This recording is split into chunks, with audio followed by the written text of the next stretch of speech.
Energy and persistence conquer all things. And that is a quote by Benjamin Franklin. So I am super excited to have some long-term photography friends who've been in this business, if they count their families, uh, almost as long as I've been alive. Bert Almost, yeah. and yeah, Bert and Cindy Behnke. Before I get started chatting with them, just thank you for finding us on YouTube, sharing with your friends, subscribing wherever it is you love to listen to this show. And thank you for listening. All right. So, my guests today and friends are the Benkes. And let's see, they're both master photographers with PPA. They've run their business, or at least their family has, for 68 years, three generations in Chicago. They sold it just a year ago. Their specialty is fine portraits and also corporate work. And they bring their many talents to their clients. Let's see, families and women related to families and women are their largest segment of their business. And also, they have taught photography for decades, and they host photographers and other guests in incredible places around the world, like Italy, Scotland, Ireland, Mexico, and Croatia. Croatia. And they also have begun individual coaching, mentoring for photographers. So if you love what you hear and you're thinking, gosh, I wish I could get some support from them, they are available. All right. So just a little first quick question is how did the business start and when did you take over? In a Well, okay. Um, we have two businesses that came together. So my family business started in 1956, I think. I always thought that was a date. My mother is starting to question that, but now that she's gotten older, who knows when exactly started. But I always went with 1956.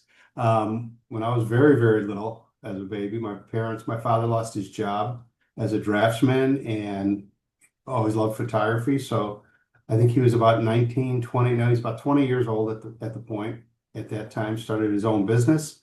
And it's been going ever since. And in 1985, I purchased the studio for my parents after they opened another one in Clearwater, Florida. They moved down there, and for about 3 years, when I was in my late 20s, I uh, ran the business from the business in the Chicago area while they were down in Florida. And then we kind of go back and forth, and I'd go down there for a couple of weeks. They'd come home and take care of the business, check to see what I was doing right or wrong, and then make their little corrections. And as soon as I got back, I'd correct it. Then in 1991, Cindy had Yeah. well, you told them about your Oh, business. well, I have been in photography since I was a kid, through high school on yearbook and working for a photographer after school. And I started my own business quite young in my early 20s. And I joined Bert. He talked me into moving up north. We were probably about 260 miles apart, moving Aw, up north. And I was on the southern end of the state and working with him in his studio. So that was in 91, and we've just been going ever since. Yep. yeah. Um, did you meet through photography Yes, events? yes, Yes. At our state convention. yes. We actually I met her when she was 17 years old, and I was Ooh, 21, and before we were both married the first time. We're a second marriage, so we had yeah. known each other.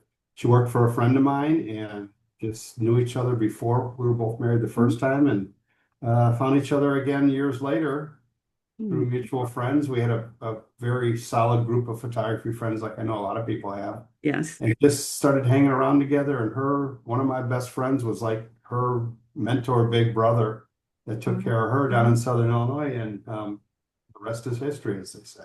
That's such a good story. Who was that mentor?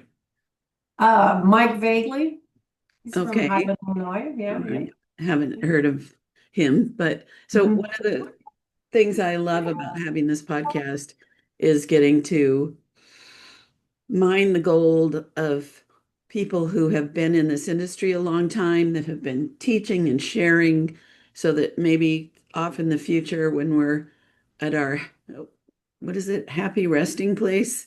Um, Careful, I don't know if you get closer. yeah, that people can still learn from us. I so wish I had gotten people like Monty Zucker and Don Blair, and especially um, Ken Whitmire on the Sure. show, just so we had that. So hopefully people will find us decades from now. So hello from the I think the cool thing about that, I talk about that a lot with my friends, and a lot of them went through we're the same age. All those guys are living through us.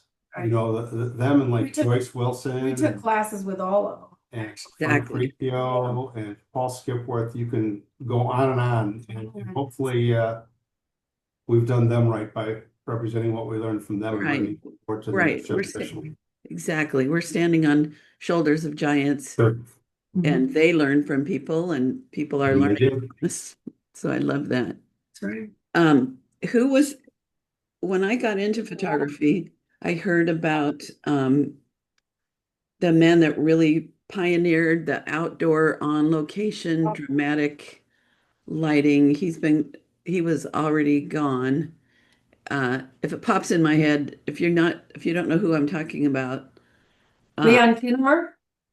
no, uh, this was in '82. He was already Okay. gone.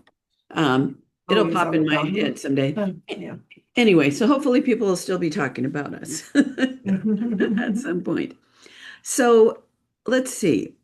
I'm gonna start with I just there's so much to learn from you guys, and we've only got an hour-ish. So, Cindy, if you only had one topic that you could teach from this point on, what would that what would you be teaching about? I know that you love teaching about, of course, Pro Select and maternity and sales and portraiture and all that good stuff. What would be like a legacy that you would feel like, oh, that was one of the most important things that I shared with the world? Well, I think it's kind of connected uh, to photographing the people and actually selling to the people and producing images for the people. It's all connected through a thread that would be the most important thing that I think that I have learned over the years is that it is about the people. It's not about it's what you can do for them. Yes, it is, and your background and your knowledge and your expertise and all the products that you offer and all that. But when push comes to shove, it's the legacy that you're helping them create, and it's all about helping them. And I mean, you have to keep that foremost in your thoughts at every step of the process. From your beginning contact with them, they're coming to you because they have a need, a desire, and it's up to you to be able to fulfill that for them. And that's kind of foremost in my mind. And I feel like it threads through every bit of the process from the beginning to the end. Is if you're keeping your clients foremost in your thoughts, it'll goes a long way to preventing issues down the road. So, how does that weave into the sales aspect? Like, how is the way that you sell and the way you teach people a part of keeping the people in mind? Yeah, keep it. Well, first of all, you have to be able to have a conversation with people, and it isn't about pushing what we want for them as so much as it about being able to tap in what it is that they're maybe missing in their life, and they want to fill that void with. So photography can do that. It can, there's deep emotional ties to people's family that they have for each other, the love that they have for each other, and be able to pull that through in your imagery and in your conversations that you're having before you even pick up a camera. When you're getting down to why they contacted you in the first place, why they want to be photographed, what they want to be photographed, and just making sure that you connect with them and understand that, their deepest desires, and how you're going to get to that is by having conversations with them about their children or their parents, or, different aspects of the family, whatever it is. Or maybe it's a new mother and, her nervousness about, becoming a mother. Well, on whatever level that you can connect with them, it'll go a long way, but you have to do a lot of listening, and it's always good to be listening more than you're talking. Mm-hmm. I I should have a little sticker about that. We all should. Mhm. Although I'm pretty good at, I've learned to ask good questions and keep my mouth shut over the years. Yeah, I was, it's a useful skill. yes, I was Yeah. always in trouble in school. I'm sure some of my report cards said that I talk too much. So same question, Bert. And so I'm looking for also some specific, like if people were saying, oh my gosh, I took a workshop with Bert and here's some of the core things that I learned that have changed my business. What would that be? What would they talk about Well, after your class hopefully, or over lunch? yeah, hopefully I would have communicated enough with them, and it kind of plays off of her too, but we're kind of one mind sometimes. Hmm. That it's about people, that what we do is about people. I know right now a lot of the education is on YouTube and is on all the different places like we are here, so we can communicate to more people and things like that. But the interpersonal relations as a portrait photographer is probably my most honed skill I've ever done in my career. Hmm. Yes, I've learned from all those other photographers, and I've learned how to make sure I'm lit properly. I've learned how to look for backgrounds. I've learned how to pose. I've learned how to do all those things. But the one thing that I think is the most important thing I do is I make it about them because I want to know about them. I want them to be comfortable in front of my camera. I want them to be relating to me. I want them to not be thinking about being photographed. And mostly, I want them to have confidence that I'm going to do something for them that is going to really showcase what they want to look like. Um, and I guess just if we have time for us, I'll try to make it a short story, but I was hired. I don't do it very often, but I did one time a year. I did work for a convention photography company that did portraits at a convention. And so it's because they were more, used to taking booth photography and grab shots and event shots, they would hire me to come in and do portraits. And because of that, and they were a Chicago-based company. Hmm. Uh, I got a call one day and they said, "Hey, we would like you to come. Can we hire you to photograph just one executive that we've photographed 3 times and he has not been happy with any of the photographs?" And I'm like, "And why are you calling me?" They said, "Well, you do the portraits and we sent one of our staff photographers and it just did. He's not happy. Can you do this?" I said, "Sure." So I went downtown Chicago to meet the new CEO, the incoming CEO of a Fortune 500 company from Texas. And I walked in and they told me, I went through the whole security check in the building with the mirrors underneath the car. This is a big deal guy. He's going to be a big executive. And they told me I'd have 10 minutes with him. And so I made sure I got up that elevator, I got to the 45th floor, whatever it was, got my lights set up, got the chair in place, and all they wanted was headshot. They Mm. wanted, chest up with him. That's all they wanted. But they wanted him to be happy. And that I'd have 10 minutes with him. Well, I was all set, tested, everything was in there. He walked into the room. I introduced myself to him, he introduced himself to me, and we started talking. Mm. And I asked him where he was. First thing I asked him from, well, I didn't even have to ask him where he was from because he was a new CEO. He made Crane Chicago business. I knew about him. I did my homework. And I knew he was from Texas and I knew he was brand new up there. So I found out where he was living. And I happened to living in Frankfurt or, in Chicago area all my life. So I would tell him a little bit about where he moved to. I would tell him how to best commute to get in there. And that 10 minutes turned into 45 minutes. And I think Hmm. I photographed him for about 5. And I used and just to put the scenario out there for those that did it before, they had done everything wrong with him. He was a little bit of a heavier man. They had photographed him from a low angle with flat light, Ugh. um, photographing up at him, all those things Right. you should do. And all I did was walk him into a situation, leaned him forward on the chair, had him look up, told him what I was doing and why I was doing it. He got, all I did was make him confident that I would give him the best portrait that he could have. And I did. He was very happy and he was very satisfied. And it's just, it's a great example of what you have to do every time you walk into a portrait session. Right. Make them feel comfortable, make them feel confident. And I always try to make it about them. I want to know, I don't want to know, I don't want you to really even care that I'm an award-winning photographer. If you know that, that's great. But I want to know about your children because that's all the triggers that I can use to get their expression, to get them comfortable, to get them not think about, I'm having my portrait taken and this really Right. sucks. So here's what I'm hearing. It is, it's very important to know the craft, Mhm. to know the angles, to learn about facial analysis, what you do and don't do.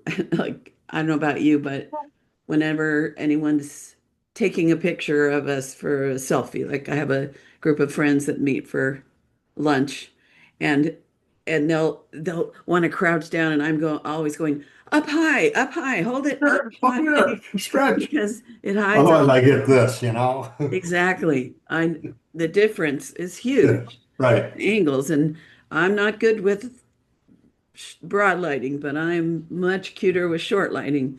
So learning the craft, you know the craft, and then knowing how to relate to people. He probably would have kind of liked it if it still looked like the others, because at this point he liked you. But we've got to have. You're absolutely right. It would have made a big difference. But if you had lit him properly and posed him properly, which you Mhm. did, but you just walked him in and you did it, gloom, gloom, gloom, he'd be like, okay, that's fine. And he would have liked it, okay, because it was a great photograph, but he wouldn't have loved it. He wouldn't have been thrilled. Do you Right. get what I'm talking about? Like I mentioned, he's the CEO of a Fortune 500 company. He knows what he's doing in his Right, field. He's an expert in his field, and right. he's much more comfortable working with people that have confidence and feel that they're an expert in Mhm. their field. And I So, think if you reflect that to people, it just makes the rest of it a lot easier. right. So, what do you say? There are a lot of, especially younger people, who, because they don't talk on the phone a lot, they text, they, communicate in different ways. So I think there's a generation that is feeling introverted, um, and the thought of everything you're talking about kind of scares them. So, do you have some tips about how people who feel like they're socially awkward can overcome that? What are your thoughts on that? Either one of you. Well, I think the best thing for conversation is questions.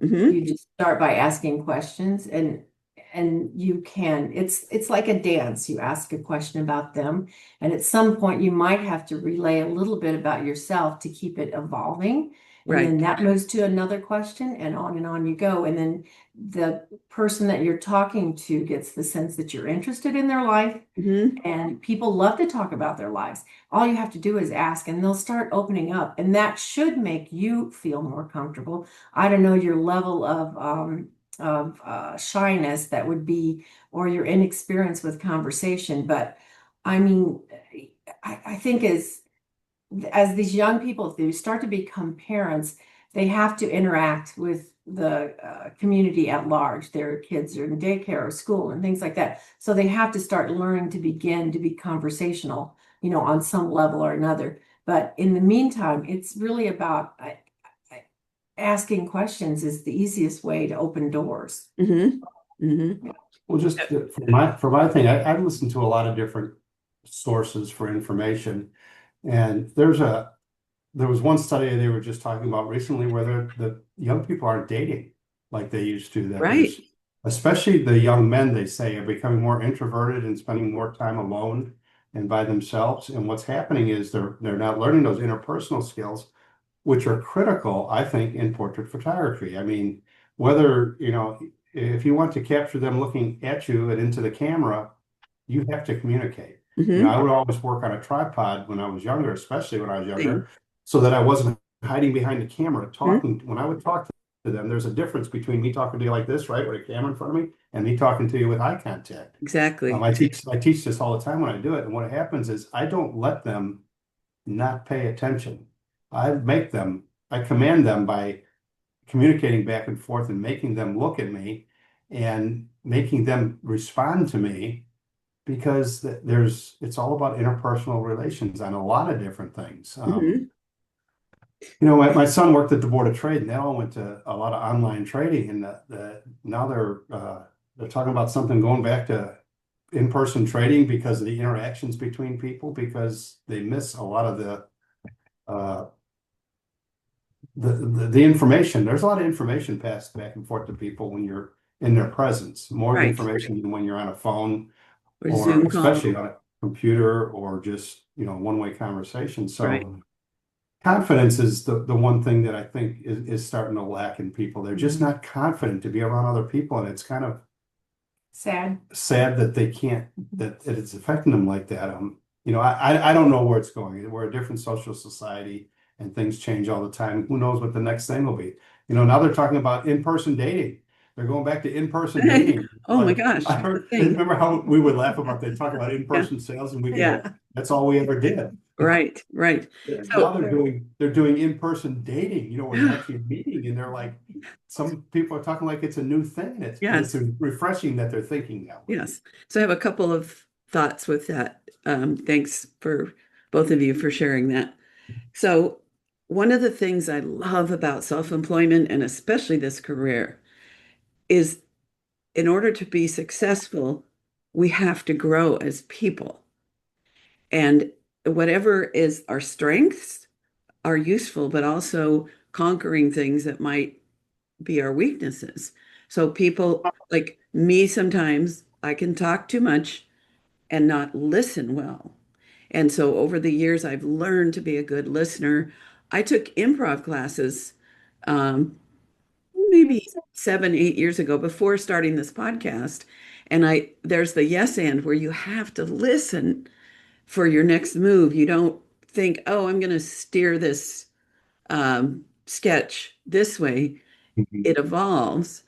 And people who are introverts or quieter, they can learn how to, yes, listen, but learn how to also put themselves out there and they grow from that. So, to me, I haven't mocked that up much on my podcast recently, but that is to me one of the most wonderful reasons to have this career is like fear is one that learning for me to not carry fear that this is the year I'm going to starve to death.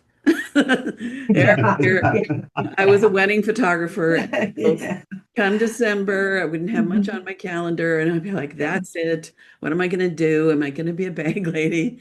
And I learned how to talk to myself. I learned how to calm myself and trust myself and Mhm. realize I'm a person that gets things done and I'm not going to stop doing that. So the three of us have made it through It's six it's six the confidence you recessions. feel. You know what I like? You just said the improv thing. Every portrait session I do is an improv session.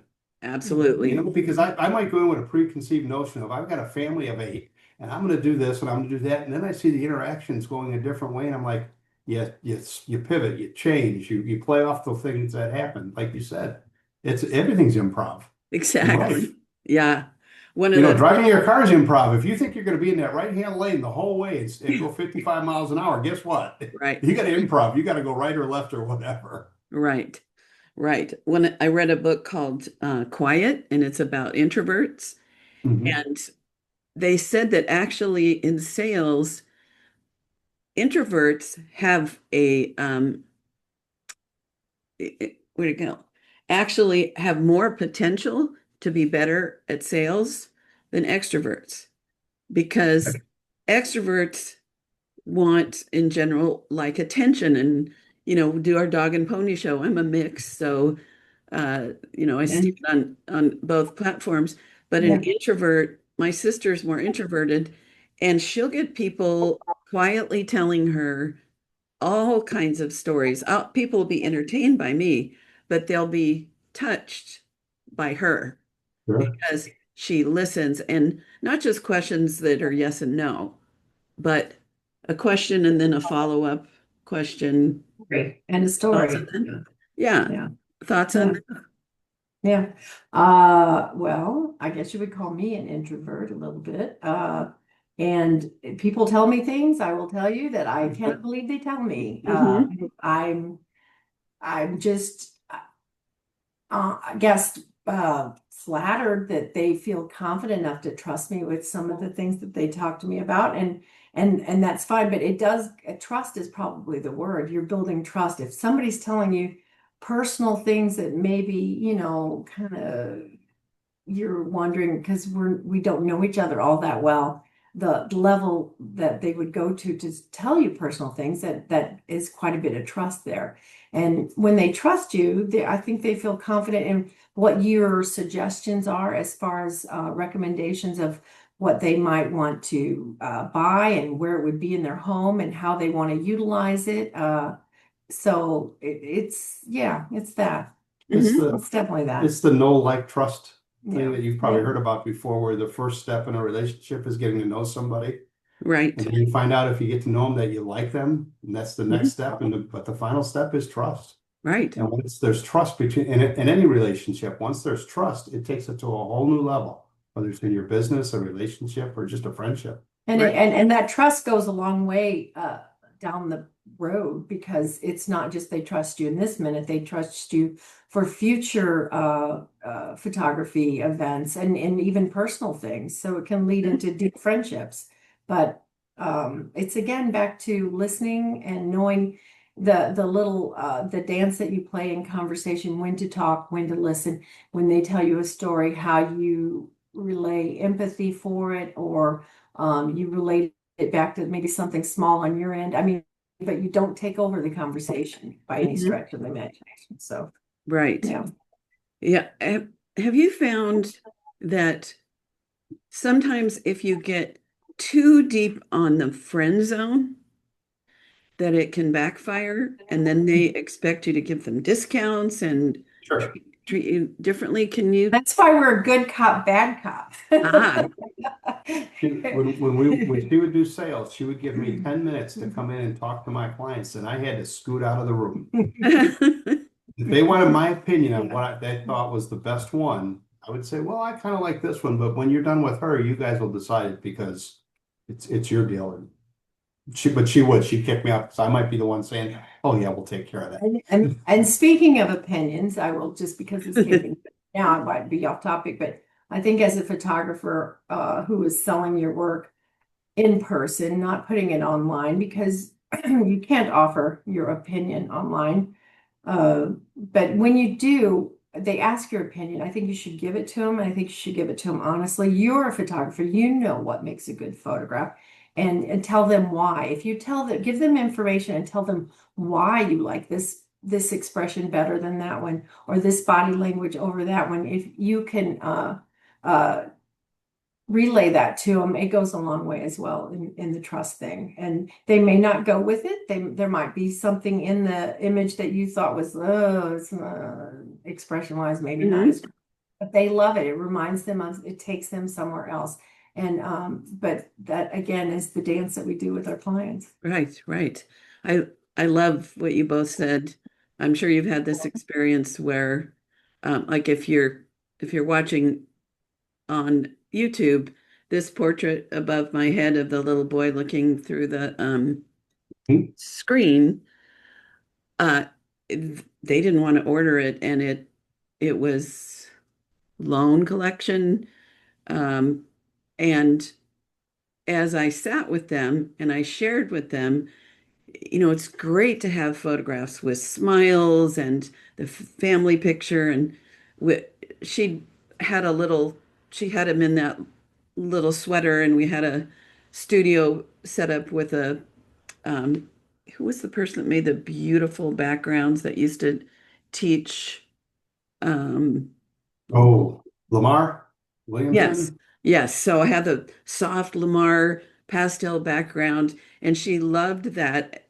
it was garbage day, and I couldn't get him to sit. He just kept going to the door of my little studio above my garage. And so I ran to the house, put in 3200 speed film on my 35, snaps, Sure. things. But because what you said about that they trusted me and I could Mhm. share with them, smiles are great. It's only one feeling, but something like this, you're going to read something different in it every time you look at it. And those are the kinds of things that, like you said, when you post online, if you send a link uh, to a gallery, besides the risk of theft or them getting so saturated that or confused that they never even order, it's something that they trust us when we can say, "Oh, you got to keep this in your gallery at least for now because here's what I'm feeling when I look at it." Well, I love that you said that about the trust because and then you've we can guide them. right, every picture tells a story. That's a famous phrase, right? Everybody has heard that phrase before. But when Hmm. it really is a story to it, and you remind them of the story, it's a whole different thing. That becomes much more valuable, doesn't it? That Right, portrait has the story with it, has your story of capturing it and grabbing a different camera and different film, the child's story of hiding behind the screen. There is a solid story to that, which makes it special. right. And Yeah.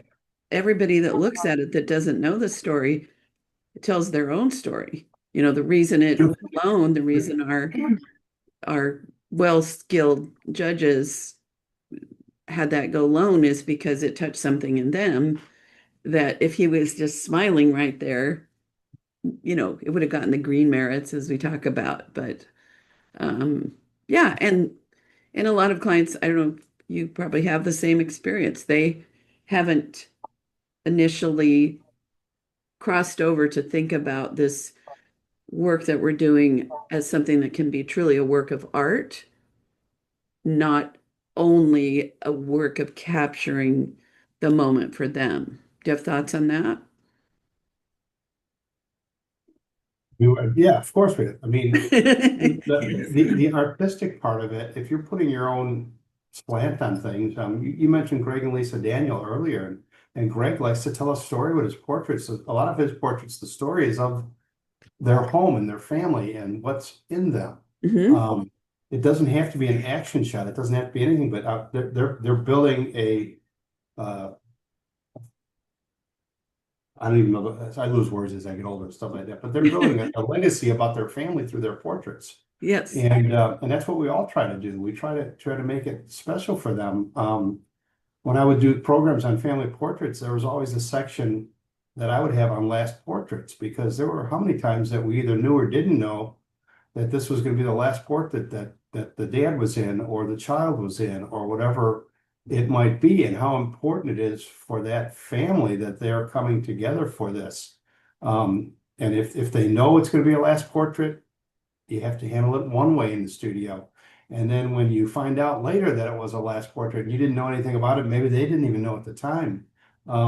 You hear their stories and how powerful it is that we were there as photographers to capture that for them, to keep a piece of their family together when it wasn't no longer physically together. Right. There's just so many things that we do that are important. We're historians, we're artists, we're business people, and we have to be left brain and right brain all at the same time. It's Hmm. not easy. No. And we're what is it? Pack mules. Yeah, There's we are, physical and and but and counselors sometimes, like a family therapist. There's a lot. sure. How does this Wow. weave into the commercial side? I know you do executive portraits as well and some commercial things. So, Well, how does this fit in? I guess a lot of our corporate clients spin off of our portrait clients and vice versa, but probably more the portrait clients. If I find out they have a company, Hmm. the question might be, hey, who does your headshots? Has anybody done, how about your office? Do you need decor in your office? Some of our best jobs ever were, well, one of them was a portrait client whose company made armored vehicles. Now that's a direct lead in, right? I mean, Yeah. as a portrait Oh, photography, that's a direct lead for me. We made perfect. armored vehicles that, I have lots of ideas now about that. yeah, when we went there, they showed us videos on how they would take these big SUVs, these big black SUVs. Some of them had a red phone in the back trunk, a line that came in. They did it for the government. Uh-huh. And they would show, they had to make them bomb-proof, bulletproof, and all this type of stuff. So how does that relate to a corporate job for me as a portrait photographer? Well, I may have mentioned, boy, that'd be cool to photograph all those different things and decorate your office with it. And so her and I, it was so far out of our box, but we went into their plant and photographed the processes of them welding, of them installing, of them tearing apart, of them cutting cars apart to put steel in them. We went up on forklifts 30 feet in the air to photograph down, and we sold about 30 or 40 black and white matted images for their offices. So, that was now, people will say, well, I'm not a commercial photographer. That's not commercial work. That's taking photographs of information. I wasn't going about doing specific lighting for ads. I was personalizing their office with their product images. They didn't have to be perfectly lit. They didn't have to be perfectly, we know what we're doing, so we're going to do a nice job on it. But it told the story of their business, which is kind of like telling the story of a family, isn't it? So Absolutely. we always try to find out. One of our largest headshot clients was a family that Cindy did for years, photographed the kids growing up, and all of a sudden we got the contract to do all their headshots for a startup company that grew and grew and grew. And that was great business. So, we're always looking for things to play off of other things. So what I love about that story is as you have gotten on a personal level, but not so personal they expect free things from you, but on a professional, personal level and caring and friendly, then that relationship can morph into other kinds of photographs that it's just like a jumping off point. It's not the end, but the start. And I think a lot of photographers that I know, especially the younger ones, it's a confidence thing. They feel very hurt and disappointed when maybe their closest friends don't use them for photography. But I want you to remember too that you don't use some of your closest friends for the businesses they are in too. Some of them you can't, some of them you choose not to. You have to compartmentalize it sometimes. In our business, we had two prices: free and full price. Exactly. Free was for our closest family that we wanted to do it for. That's what we did. Right. And I was just going to add what you were talking about the the customers or clients who might be approaching you about free things and things like that. You have to be very, very careful how you present yourself. If you're putting out there that you're going to give away and discount, of course they're going to think that that's something that's on the table. So you just got to be really careful about your image that you're putting out there and make sure that, if you don't want to be bombasted with people asking for discounts, don't be putting discount in their mind. Right. Yeah. So be very careful about what we always like to do is reward. We would reward clients. They're very good sale, then we would, give them surprise. We weren't a studio who we did a little bit, like with giving them wine and flowers at Christmas and things like that. We did a little bit of that, but I always like to, because I did the sales, I pay attention to the images that they love. And if there was one that they were, they love, but they maybe put it off and then maybe we, forgot about it when we're focused on other things, I would make that up for them in some form or another and gift that to them. So that would be what we would do there, an unexpected surprise for them. Right. So, Right. yeah. I love that. And just being afraid to give things away real quickly. yes. One of our best customers that spent tons of money with us every year after year with the family portraits. The one year, the husband finally, his business was a little bit getting impacted, but not that much. But he said he couldn't do it anymore. He needed a discount. And we went back and forth and we went back and forth to We really good we've customers. never given them a We had never discount given them a ever. discount Mhm. before, but we got a little bit of a story, so we You listened know, to it. was it 08? Because after the 08 to 010 stuff, Yeah, yeah. um, and So- then so we did do a discount for them that year, nice discount, and never saw them again. Mm, When they were paying full price, they came back year after year. Once we gave it this, I don't know what the answer to that story is or exactly if that's why it was, but sometimes the value becomes less once you value it yourself. right, Yeah, if you're valuing it, you know, right. open a Exactly. Pandora's box. Yeah. I want to jump back to the full price or free because I'm with you. If they're close enough that I would give them, I would charge less, then I'm going to do it for free. Yeah. Now, I still make them sit with me and pick their art Sure. because Yeah. I know if I want to give them my best, and my best includes guiding them and making sure that they get things printed and printed right. So, they're going to pay my lab bill on something like that when they're doing wall portraits and stuff. And if it's full price, then just like you, I will surprise bonus them with Mhm. things, a set of proofs or a little book or, whatever Sure. seems appropriate. And so they feel really good about that, but they didn't expect it. Uh, Sure. so yeah. Well, and one of the other things, and I'll go off and I'll get hate letters for this. But that's okay because I already did it once on Facebook. I put it out there in a local thing here, my new thing in Arizona, is mini sessions that are going on right now. And a lot of people are basing their business model is mini sessions. I get it. I totally get it. I know why people do it. I understand it. I know there's people preaching out there doing mini sessions. That's how you get customers in. But here's why I don't want to do mini sessions because I don't want to give them less of me. I don't Right. want to give them less of my service. How do I cut my talent down in half and justify it?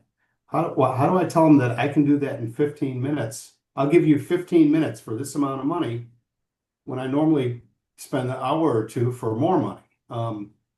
What is it that I'm not giving them in that session? But quite honestly, there's some sessions I've gotten done in 15 minutes. Yeah, Sometimes things all click and things aren't working after 15 minutes. You said you photograph children. Sometimes after 15 minutes, you're done. absolutely.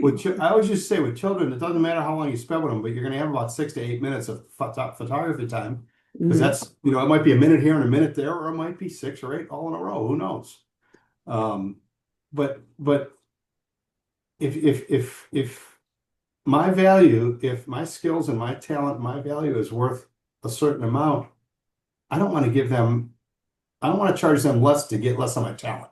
Does that make any Exactly. sense? Totally. You're Totally. always going to get all of my talent, and that's why I don't really endorse the mini session. Right. And every once in a while you want to do a lead for your good customers to get people back in or whatever, or every once in a while try it. That I don't have a problem with. But as a business model all the time, you're really defeating the purpose of what you're doing. And a lot of these photographers are really good Right. that are doing it. Absolutely.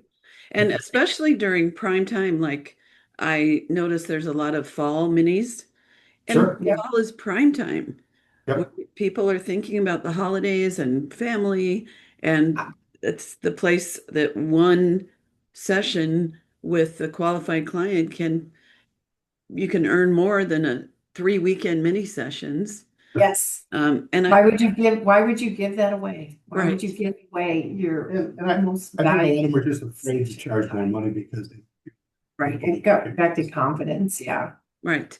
I also think both from my experience and friends and coaching clients and people on Facebook groups, uh, um, I think it's true that no matter what somebody pays, they are expecting the level of quality and the expressions and everything that they would get if they paid us $10,000. But as a kid photographer, we take lots of breaks. We do, sometimes, like you said, it happens in the beginning, and then we take a snack break and we do some Sure. other things and we relax, and then we come back and we get something else wonderful. But I hear more people have more problems from people who pay very little because Sure. Makes kind of sense. this is in improv we'll call this a callback. So the callback is there's no time to build that relationship, that know, like, and trust. If you're doing minis, we can't spend an hour in a consultation with them. We can't build that foundation. So more chance of people being unhappy and giving us all kinds of grief. Do you get, you know what I'm talking about? And when you're doing a mini and you're telling them it's $150 and it's for 15 minutes and you can get 30 images. You've quantified everything right there. You haven't given yourself any creative outlet. Right, I'll put that. You said you're going to get 30 images. So for $150, if there's an uncooperative child, of those 30 images, how many of them are going to really be good? right. And there may be You know? none, and then they're not going to Yeah. be happy. And Yeah. But they're still going to give them 30 images. right, And somebody else, you might have 30 might be only a third of the good images that you get. Who knows? right. And sometimes, And I feel like it too, if you're learning, and you're starting out and that's where you're starting from, you just really have to be careful with that too, even though you think that's where you should start from, because I feel like it would be very hard to build on that. Once you've established that this is your level that you're coming at and this is your price point, and then those are the people that you will not, I doubt there's a lot of them that you could move along with you on your journey to raising your prices and your level. I feel like you're just working against yourself there. right. It's like wanting to, okay, where's the most cool place you've taken a group? Us? Scotland, Ireland, what, if you Oh, would say, oh, taking a group. yes, Yeah, I mean the Scotland, the cast, Scotland, and Ireland with the Yeah, cast. okay, Scotland. okay, Croatia was beautiful, uh, beautiful, but okay. yeah. So it's like you want to take the group to Scotland, but you take a plane to Japan. If you want to build a sustainable business, then the foundation, the starting can't be what you just said, Cindy, which Yeah. is cheap and cheerful. That's an expression I like. Now, that can be a way to get experience, but I wouldn't even give out my name if if I was Yeah, exactly. You'd have to run from your name. But You really would. Or change your name. Yeah. that a lot of these people aren't going to be photographers in 2 or 5 years, and that's right. just how it is. I Yeah. mean, I've seen my kids are at a generation where they've done different things. They've gone into one field and then another. Yeah. I'm a I'm a unicorn. I mean, I was born into photography and I never had another job. Um, I never bust tables or I never did any, I took garbage out for my folks. That's where I started. That's where I ended too, taking the garbage out because she was my boss. But it's a little different model now. And if you can seek out the ones that want it for a career and that are maybe going to stay in it, those are usually the ones that you can count on as you're 5 years from now, if you have a photographer, you can't find the one that you photographed those two Right. pictures of then. But the ones that really take it seriously and build their business based on a solid business structure will still be around and will still, maybe you'll still be able to, if they've archived your images, that's a big thing that I don't think anybody thinks about anymore. If they have a relationship with your child I mean, you're a child photographer. How many of those children do you still see around town and they remember you and talk about what Yeah. and how their parents loved coming to you to get their children's pictures taken? Yes, I just posted Mick Jagger had a series of photographs, and one of them looked like something I would have taken of a subject in Balboa Park in San Diego. He was leaning on a column, it was rule of thirds, he had the arches like we have, and I commented on that, and one of my longtime clients said, oh gosh, we treasure the pictures that we took in Balboa Park. There's still, prime real estate in our home. Yep. The kids would, because they were bi-coastal, they lived in Maryland and had a house here. when the kids were in Balboa Park, they would go to the locations where I took pictures and rephotograph themselves Sure. Oh, in those spots. it's the That's biggest compliment you priceless. could get. Yeah, That's wonderful. Priceless. Yes. exactly. You know, what we started doing the last few years in business, I started asking a lot of my clients when I photograph them, especially the longtime clients, and some of the longtime clients are ones that you don't see for maybe 20 years, but they still remember you and they're coming back for a repeat visit. Absolutely. But I will say to them, do me a favor, take a picture of your pictures on the wall and send Hmm. them to me. Because it means a lot to them then, and it meant a lot that they were still enjoying them for Right. us. Right. Right. And I love in Facebook, sometimes someone will take a picture from their wedding album or their wall, and you can see it that I took, and they'll post Yep, it. And sure, oh, it's copyrighted. Don't do that. But at this point, I'm just like, I love to see that, and I'll comment, your wedding was such a fun day. I still remember, this or that. And yeah, that's the joy that being able to stay in this career like you two have, and I have, and other friends of ours have, sure. is It's like another form of payment. You pay yes. in compliments and good feeling, goodwill. Yeah, And, knowing that we have a legacy that we have Mhm. created in people's And lives. we help do it, right? Absolutely. speaking of legacies, a friend of mine, Michael Taylor, you know Michael, Very well. remember they just bought the Giddings studio. Oh, Did you did know they? that? No. That's one legacy with another legacy. Michael started his career photographing for Giddings, and now he owns a Giddings location in Houston. Oh, So, and those people, they go to that studio for a legacy, but now there's a legacy photographer that's back into Giddings and working with them. And it's just, uh, those long-term relationships are hard to replace. And when you have them, cherish them and cultivate them. And when you see them out in public, make sure you talk to them. Or, I was notorious there was a restaurant across from our last studio was a storefront studio in our little town, close to all the restaurants. And Bert may or may not have been known to every once in a while wander away from work hmm. and go to these restaurants. And I may or may not have run into clients that I'd buy a drink for.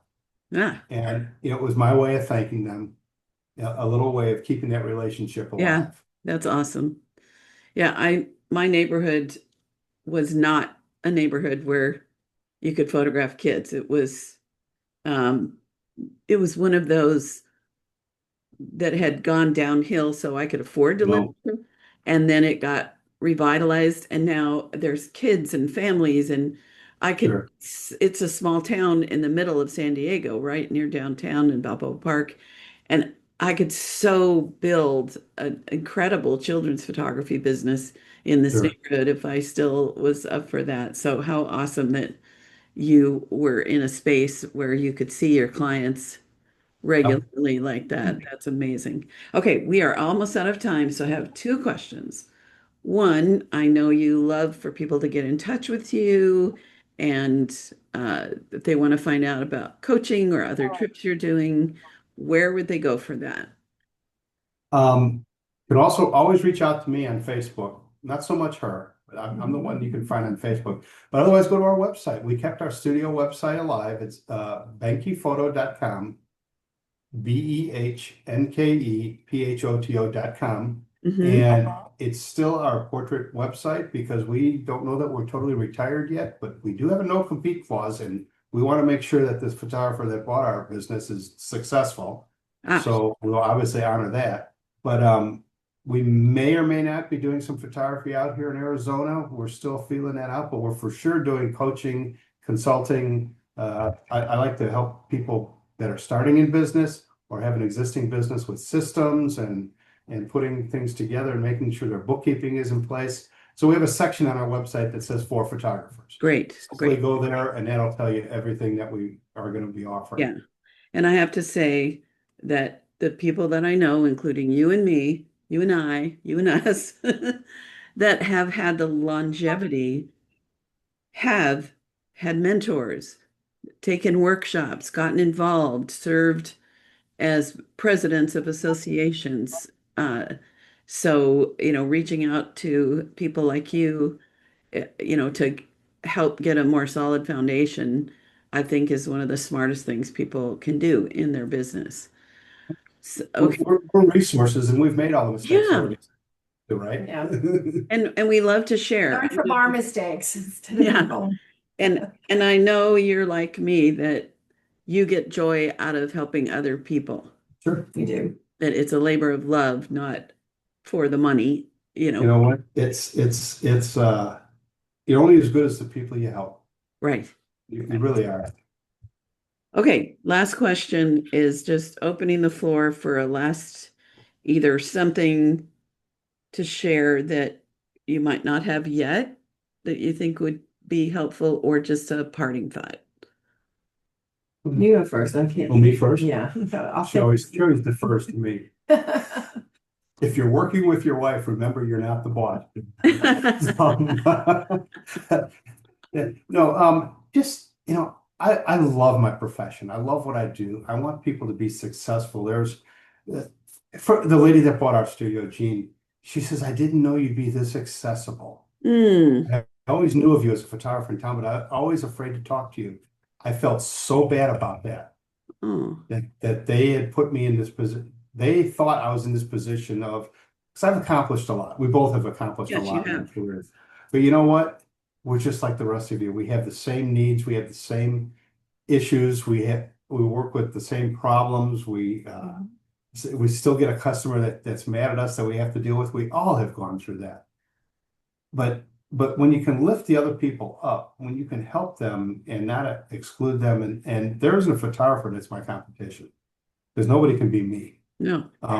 I would refer people when I was out of town to do family portraits, and they would come back and say, "Well, it wasn't you." And I go, "They did a really nice job on their portraits," and I recommended them because I thought they could do what I do. They said, Ah, "But it wasn't you." I said, "Well, nobody can be me. I'm right. just kidding. Nobody can be you. Nobody can be her." But don't let that stop you from going after things. If you want to know something from Bert and Cindy, ask Bert and Cindy. We'll Right. tell you. We'll tell Yep. you. And if we don't like you, we'll still tell you, but we'll just talk about it back. All right. Great. And Cindy, what do you got? Um, I think that photographing people is my forte. It always has been. And I think people are beautiful, worthy of the gift that we can share with them, that they can pass on through the generations, that it is very valuable what we do, and try to keep the joy in it. When we get a little bogged down with numbers and hurt feelings and things like that. But if you focus, really truly focus on the people that are in front of you as human beings, and you dig deep into that, I think we'll all be okay. I love it. I agree with all of that. Well, thank you guys so much. Everybody, remember to stay tuned. I'm not sure if I can really do my quick wrap up, but I'll try. So, Bert and Cindy, oh, is your name actually Herbert or is it Bert? Albert, Albert. Okay. Because which I is had my an dad's Uncle name and my Bert. son's name. Thus I Oh, got the Bert part. nice. I haven't had an uncle or my dad's Uncle Bert, so I'm fond of that name. Okay. Well, thank Anyway, you. thank you, kids, for being on the show, saying yes, and We've known each other since we were Pleasure. both, all three of us, much younger. And yes, now we're much just younger. wiser, right? Yes, I think we hung out the most in New Orleans right Yeah. before Katrina, if Yeah. I recall. Uh, Yeah, we're all down there for that, you bet. yeah, so we go back at least that far. Anyway, Sure. thank you, thank you, thank you. This has just been so fun Thank to you. get to have just some us time with nothing else going on. I appreciate it. Okay. Well, thanks so much. Thanks. Hello, hello, hello again. Here I am by myself. It's late in the afternoon, so the sun is changing. You can see the bright sunshine coming in through my window.